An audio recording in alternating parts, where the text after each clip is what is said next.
பிரைசலா யோவான் 8வது அதிகாரம் 51-52 வசனம் படிக்கிறேன். ஒருவன் என் வார்த்தைகளை கைக்கொண்டால் அவன் என்றென்றைக்கும் மரணத்தை காண்பதில்லை என்று மெய்யாகவே மெய்யாகவே உங்களுக்கு சொல்கிறேன் என்றார். அப்பொழுது யூதர்கள் அவரை நோக்கி, நீ பிசாசு பிடித்தவன் என்று இப்பொழுது அறிந்திருக்கிறோம். ஆபிரகாமும் தீர்க்கதரிசிகளும் மரித்தார்கள், நீயோ ஒருவன் என் வார்த்தைகளை கைக்கொண்டால் என்றென்றைக்கும் மரணத்தை ருசி பார்ப்பதில்லை என்கிறாய். இன்னொரு வசனம் படிக்கிறேன். யோவான் 6வது அதிகாரம் 56-57 வசனங்கள். என் மாம்சத்தை புசித்து என் இரத்தத்தை பானம் பண்ணுகிறவன் என்னிலே நிலைத்திருக்கிறான், நானும் அவனிலே நிலைத்திருக்கிறேன். ஜீவனுள்ள பிதா என்னை அனுப்பினது போலவும் நான் பிதாவினால் பிழைத்திருக்கிறது போலவும் என்னை புசிக்கிறவனும் என்னாலே பிழைப்பான். வானத்திலிருந்து இறங்கின அப்பம் இதுவே, இது உங்கள் பிதாக்கள் புசித்தவைகளைப் போல அல்ல, அவர்கள் மரித்தார்களே, இந்த அப்பத்தை புசிக்கிறவனோ என்றென்றைக்கும் பிழைப்பான் என்றார். ஸோ ஆண்டவராக இயேசு கிறிஸ்து இந்த ஜீவனுள்ள வார்த்தைகளை சொல்லும் பொழுது அன்றைக்கு அந்த மத தலைவர்கள், யூதர்கள், பரிசேயர்கள் எல்லாரும் அவரை பார்த்து என்ன சொல்றாங்க அப்படின்னா, நீ பிசாசு பிடித்தவன் என்று சொல்கிறார்கள். எதை சொல்கிறார்? என்னுடைய வார்த்தைகளை கை கொண்டால் அவர்கள் மரணத்தை காண்பதில்லை அப்படின்னு சொல்றாங்க. ஸோ இந்த இடத்துல அவங்க ஆர்கியூ பண்றாங்க. அன்றைக்கு ஆபிரகாம் மரிச்சாங்க, தீர்க்கதரிசிகள் மரிச்சாங்க, ஆனால் நீ இதை என் வார்த்தைகளை கை கொண்டால் மரிப்பதில்லை என்று சொல்றதுனால நீ பிசாசு பிடித்தவன். அப்படி எவ்வளோ ஒரு வேதனையான விஷயம் இங்கே நடக்குது பாருங்களேன். அதே மாதிரி சொல்றாரு, என்னுடைய மாம்சத்தை புசித்து என்னுடைய இரத்தத்தை பானம் பண்ணுகிறவர்கள் என்றென்றைக்கும் பிழைத்திருப்பார்கள். ஸோ அந்த வார்த்தையை அவங்களால ஏற்றுக்கொள்ள முடியல. அப்போ ஆண்டவர் தெளிவாக சொல்றார், அன்றைக்கு மன்னாவை புசித்தவர்கள் மரிச்சாங்க, ஆனால் என்னை புசிக்கிறவர்கள் என்றென்றைக்கும் பிழைப்பான் என்றார். ஸோ மனிதனுடைய பிரச்சனை எங்கே ஆரம்பிச்சுது அப்படின்னா, ஏதேன்லேயே இந்த பிரச்சனை ஆரம்பிச்சிருச்சு. அன்றைக்கு தேவன் அந்த ஏதேன் தோட்டத்தில் ஆதாமுக்கும் ஏவாளுக்கும் சொல்றாரு, இந்த கனியை நீ புசிக்கும் நாளிலே சாகவே சாவாய் அப்படின்றார். ஸோ அன்றைக்கும் அந்த வார்த்தையை, தேவன் சொன்ன வார்த்தையை நம்பலை. ஆனால் பிசாசு சொல்கிறான், இந்த கனியை நீங்கள் புசிச்சிங்கன்னா சாகவே சாவதில்லை அப்படின்றாங்க. ஆனால் அன்றைக்கும் மனிதன் பிசாசு சொன்னதை நம்பி அதை சாப்பிட்டு தான் மரணத்துக்குள்ளே போகிறாங்க. அன்றைக்கு அந்த மரணம் எங்கே ஏற்பட்டது? ஸோ முதல்ல ஆவியில் ஏற்பட்டது. ஸ்பிரிட்டில் தேவனுடைய ஆவியும் ஆதாமுடைய ஆவியிலும் இடையே ஒரு பிரிவு வந்தது. ஸோ அங்கே ஆவியில் ஏற்பட்ட மரணம் 930 ஆண்டுகளுக்கு பின்பு அது சரீரத்தில் கடந்து வந்தது. சரிங்களா? ஸோ இன்றைக்கும் அதே பிரச்சனை பாருங்களேன். ஆண்டவர் சொல்றாரு, இந்த எப்படி ஒரு புசிப்புனால் அங்கு மரணம் உண்டானது. ஸோ இன்றைக்கு ஆண்டவர் சொல்றாரு, இந்த என்னுடைய மாம்சத்தை புசிக்கிறவர்கள் என் ரத்தத்தை பானம் பண்ணி என்றென்றைக்கும் பிழைப்பார்கள். இந்த ஜீவனுள்ள வார்த்தையும் இன்னைக்கு மனுஷர்களால் நம்ம நம்ப முடியல. ஸோ தேவனுடைய வார்த்தையை நம்ம இன்னைக்கு நம்ப முடியல. அன்றைக்கு ஏதேனிலே ஆதாம் அதே தவறு தான் செஞ்சான். ஆண்டவர் சொன்னாரு, நீ இதை சாப்பிட்டேன்னா சாவ அப்படின்றாரு. பிசாசு சொல்றான், நீ இதை சாப்பிட்டேன்னா சாக மாட்டேன் அப்படின்றான். அதை அன்றைக்கு பிசாசு சொன்னதை நம்பினாங்க. ஸோ ஒரு புசிப்பினால் ஏற்பட்ட பிரச்சனை, அதே புசிப்பினால் இன்றைக்கு ஆண்டவராக இயேசு கிறிஸ்து சிலுவையில் தன்னுடைய இரத்தத்தையும் தன்னுடைய மாம்சத்தையும் நமக்காக கொடுத்து, அவர் தன்னுடைய மரணத்தினாலே மரணத்தின் அதிகாரியான பிசாசை அடித்து நம்மை மரண பயத்திலிருந்து விடுதலை கொடுத்து மரணத்தை பரிகரித்து ஜீவனையும் அழியாமையும் வெளியரங்கமாக்கி இருக்கிறார். அவர் தெளிவாக சொல்றார், என்னுடைய மாம்சத்தை புசித்து என்னை ரத்தத்தை பானம் பண்ணியவர்கள் என்றென்றைக்கும் பிழைத்திருப்பார்கள். அன்றைக்கு மன்னாவை புசிச்சவங்க மரிச்சாங்க, ஆனால் இதை புசிக்கிறவர்கள் என்றென்றும் பிழைத்திருப்பார்கள். ஆனால் இன்றைக்கு நாம் இதை ஏற்றுக்கொள்ள முடியல. இந்த ஜீவனுள்ள வார்த்தையை இன்றை நாம் விசுவாசிக்க முடியல. அன்றைக்கும் யூதர்களும் மத தலைவர்களும் இந்த ஜீவனுள்ள வார்த்தையை சொன்னதுனால அவரை பார்த்து பிசாசு பிடித்தவன் அப்படின்றாங்க. பாருங்க, எவ்வளோ ஒரு துணிகரமான வார்த்தை. இன்றைக்கும் நாம் அதை விசுவாசிக்கும் பொழுது, ஆண்டவருடைய ரத்தத்தையும் அவருடைய மாம்சத்தையும் நாம் எடுக்கும் பொழுது, எனக்குள்ள அவருடைய ஜீவன் கடந்து வந்திருக்கிறது, என்னுடைய ரத்தம் அல்ல, இது அவருடைய ரத்தம் என்ற அந்த வெளிச்சத்தோடு அவருடைய வார்த்தையை நாம் அப்படியே நம்பும் பொழுது நம்மளுடைய சரீரத்தில் அந்த ஜீவன் பரிபூரணப்படுகிறது. ஸோ அவர் சொல்றார், நான் ஜீவனை கொடுக்கவும் அந்த ஜீவன் பரிபூரணப்படவும் வந்தேன் அப்படின்றார். ஸோ அவருடைய வார்த்தைகளை நாம் ஆத்மாவில் விசுவாசிக்கும் பொழுது அந்த ஆவியில் உண்டான ஜீவன் நம் சரீரத்திற்குள் நிச்சயமாக கடந்து வரும். இந்த ஒரு வெளிச்சமும் இந்த ஒரு அறிவும் நமக்குள் ஸ்திரப்படும் பொழுது நிச்சயமாக இன்றைக்கு கொள்ளை நோய்களும் கொடூரமான கேன்சர் போன்ற கொடூர வியாதிகளும் மனிதர்களை கொன்று குவித்து கொண்டிருக்கிறது. ஆனால் எந்த மனிதன் இந்த ஜீவனுள்ள வார்த்தைகளை விசுவாசிக்கிறானோ அந்த கேன்சர் கிருமிகளும் இந்த கொள்ளை நோய் கிருமிகளும் அந்த மனிதனுடைய சரீரத்தில் வேலை செய்ய முடியாது. இது சத்தியமாக இருக்கிறது. நாம் இந்த வார்த்தைகளை நாம் அப்படியே நம்பாம இருக்கிறதுனால தான் அன்றைக்கு ஆதாம் செய்த அதே தவிர இன்றைக்கு நாம் செய்து கொண்டு இருக்கிறோம். அவர் சொன்ன ஜீவ வார்த்தைகளை நம்மளால் நம்ப முடியல. ஆனால் இதே பாருங்க, கொரோனா என்ற ஒரு கொள்ளை நோய் நாட்களில் வந்து எவ்வளவு மரணங்கள் நம்மளால் நம்ப முடிஞ்சுதா? ஒரு சளி, ஒரு ஜுரம் வந்த உடனே ஒரு மரணத்துக்குள்ளே கூட்டிகிட்டு போகிற ஒரு நிலைமையை நம்ம பார்த்தோம்.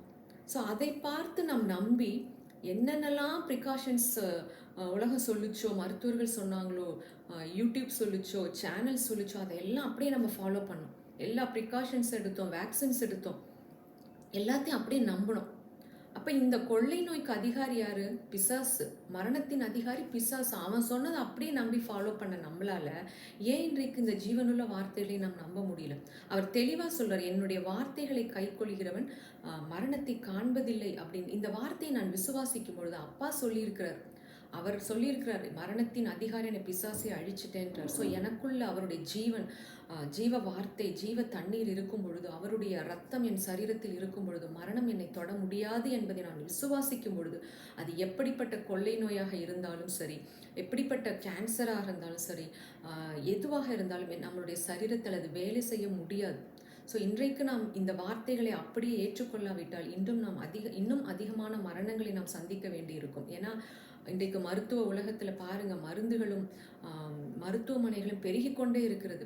ஒரு மனிதனுடைய வாழ்நாட்களில் வந்து 50 இயர்ஸ் வரைக்கும் ஓடி ஓடி சம்பாதிக்கிறான். அதுக்கப்புறம் பார்த்தீங்கன்னா அந்த சம்பாதிச்ச பணத்தெல்லாம் ஹாஸ்பிட்டல்ஸில் செலவு பண்ணுறாங்க. ஸோ சுகர், பிபி, என்னென்னமோ டெஸ்ட்டு. ஸோ மருத்துவர் ஒரு டெஸ்ட்டுன்னு எழுதி கொடுத்துட்டு அதெல்லாம் அப்படியே 100% நம்பி உடனே அந்த டெஸ்ட் எடுக்கிறோம், அதற்கான மருந்துகளை சாப்பிட்றோம், ப்ரிகாஷன்ஸ் பண்ணுறோம். ஸோ ஓகே, இதெல்லாம் ஓகே. ஆனால் ஆண்டோடைய வார்த்தைக்கு நம்ம எந்த அளவுக்கு முக்கியத்துவம் கொடுக்குறோம்? இன்றைக்கு நாம் அந்த வார்த்தையை சொல்கிறார், என்னுடைய வார்த்தையை கை கொண்டால் அவன் என்றென்றைக்கும் பிழைத்திருப்பான், அவன் மரணத்தை விட்டு நீங்கி இருப்பான், ஜீவனுக்கு உட்பட்டிருப்பான் அப்படின்னு இருக்கிறார். ஸோ அந்த வார்த்தையை நாம் ஏன் அப்படியே நம்ப முடியல, விசுவாசிக்க முடியல? ஒவ்வொருத்தரையும் நான் திருவிருந்து எடுக்கும் பொழுது, இது என்னுடைய சரீரத்தில் அருமருந்தாய் அவருடைய ரத்தமும் சரீரமும் எனக்குள் இருக்கும் பொழுது என்னுடைய சரீரத்தில் மரணத்தின் கிரியை வேலை செய்ய முடியாது என்பதை நாம் ஏன் இதை விசுவாசிக்க முடியல? இன்றைக்கு பரிதாபம் பாருங்கள், சின்ன குழந்தைங்கள்லேருந்து வயதானவர்கள், விதவிதமான வியாதிகள். ஸோ எத்தனையோ மருத்துவமனைகள் பெருகி இருக்கிறது. அந்த மருத்துவமனைகள் வந்து நிரம்பி வழிகிறது. அதை அப்படியே நம்ம நம்புகிறோம், விசுவாசிக்கிறோம். டாக்டர்கள் சொன்னதை, அந்த மருந்துகளை வாங்கி சாப்பிட்றோம். நம்மளுடைய பாதி அதாவது பணத்தை வந்து மருத்துவமனைகளிலும் மருந்துகளிலும் இன்றைக்கு மனிதன் செலவு செய்து கொண்டு இருக்கிறான். நம்மளுடைய நேரத்தை அங்கே போய் மணிக்கணக்காக உட்காந்து டெஸ்ட்டுக்கும் டாக்டர்ஸை பார்க்குறதுக்கும் வெயிட் பண்ணியிருக்கிறோம்.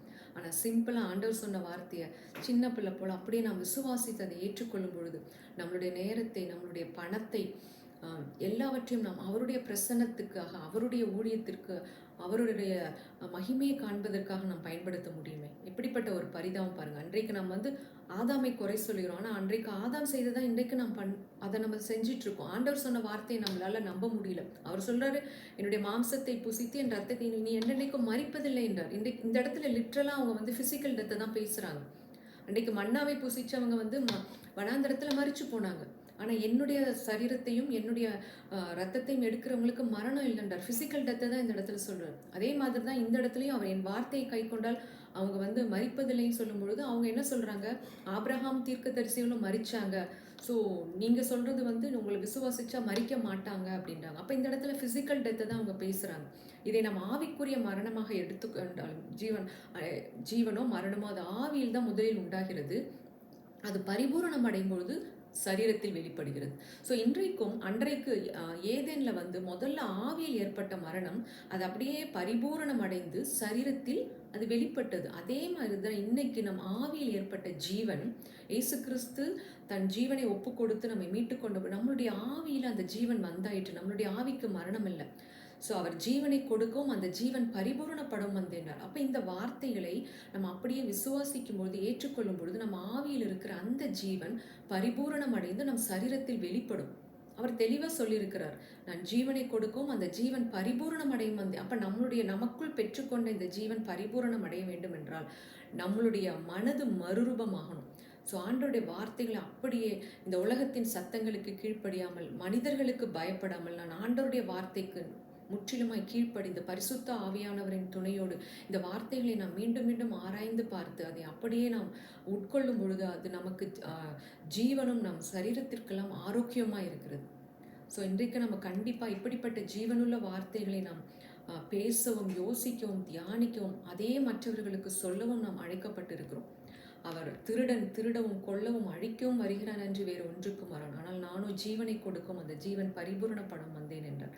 ஸோ நமக்குள் இருக்கிற அந்த ஜீவனை நாம் நம்பும்போது, விசுவாசிக்கும் பொழுது அது பரிபூரணம் அடைந்து அது நம் சரீரத்தில் வெளிப்படும். இன்றைக்கு சரீரத்தை கொலை செய்து கொண்டிருக்கிறான் திருடன் பலவித வியாதிகளின் நிமித்தம்.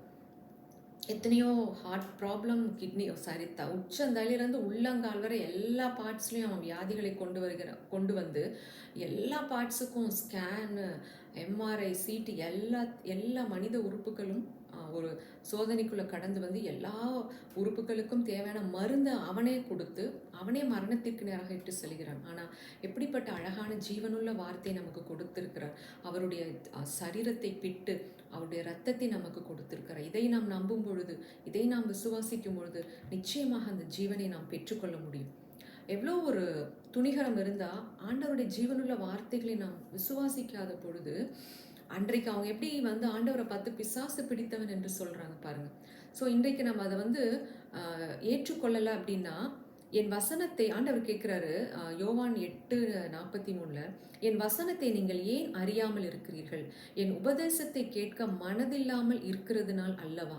எவ்வளோ அழகாக நம்மளை பார்த்து கேட்குறாரு. நம்மளை திட்டலை, நம்மளை கோபப்படலை. ஏன் என்னுடைய வார்த்தையை நீங்கள் அறியாமல் இருக்கீங்க? ஏன்னா உங்களுக்கு மனசு இல்லை. நீங்கள் மனதில்லாமல் இருக்கிறதுனால் அல்லவா? நீங்கள் உங்கள் பிதாவாகிய பிசாசானவனால் உண்டானவர்கள், உங்கள் பிதாவினுடைய இச்சைகளின்படி செய்ய மனதாய் இருக்கிறீர்கள். அவன் ஆதி முதற்கொண்டு மனுஷ கொலைபாதகனாக இருக்கிறான்.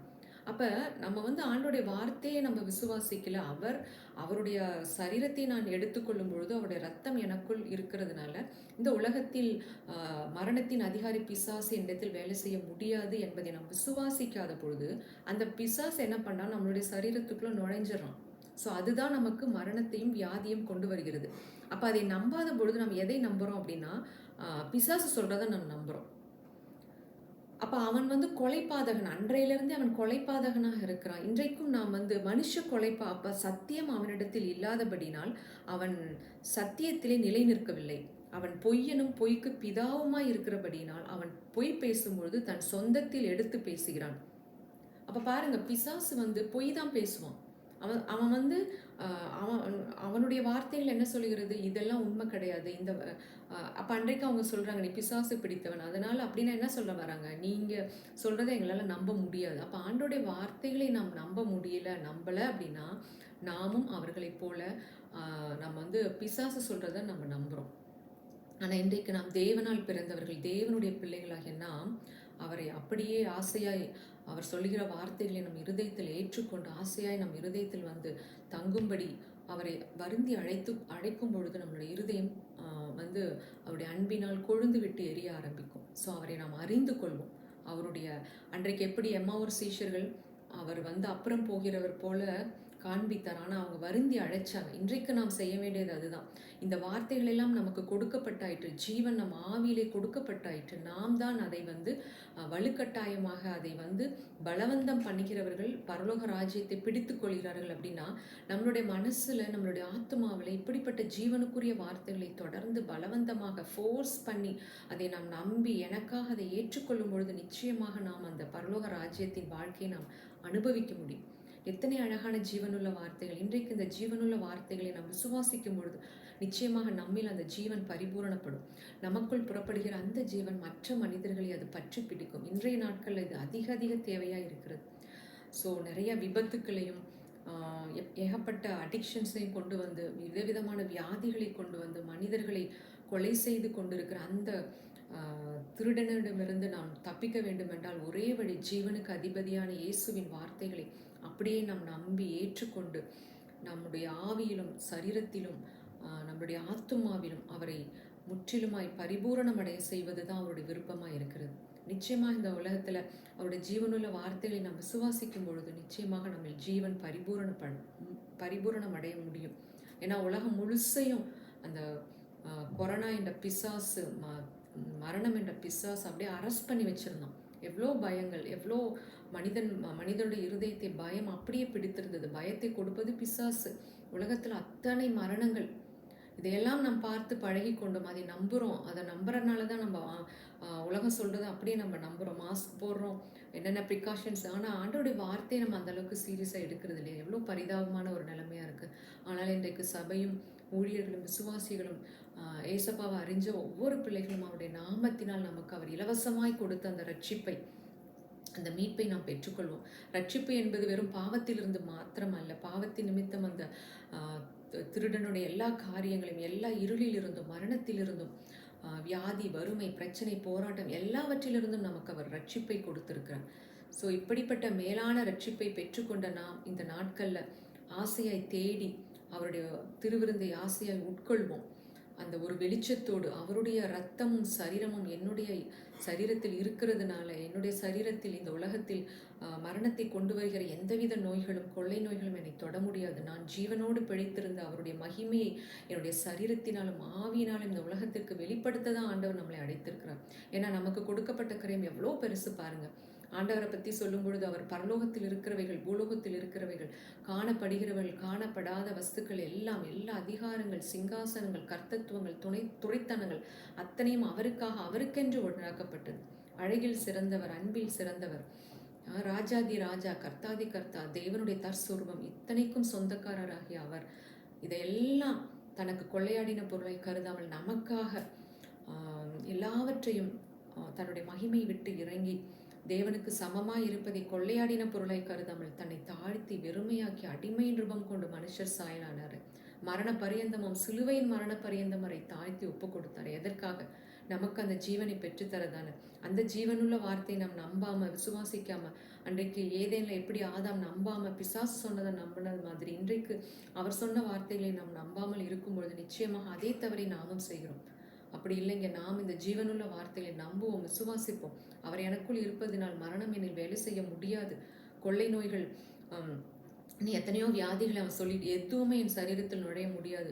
பிசாசுக்கு இடம் கொடாதிருங்கள், அவனுக்கு எதிர்த்து நில்லுங்கள், அப்பொழுது அவன் உங்களை விட்டு ஓடி போவான் என்ற வார்த்தையின்படி நம்மளுடைய மனதில் முதல்ல அதை எதிர்த்து நிற்போம். நிச்சயமாக அந்த ஜீவன் நம் ஆவியிலும், ஆத்துமாவிலும், சரீரத்திலும் அது பரிபூரணமாய் வெளிப்படும்.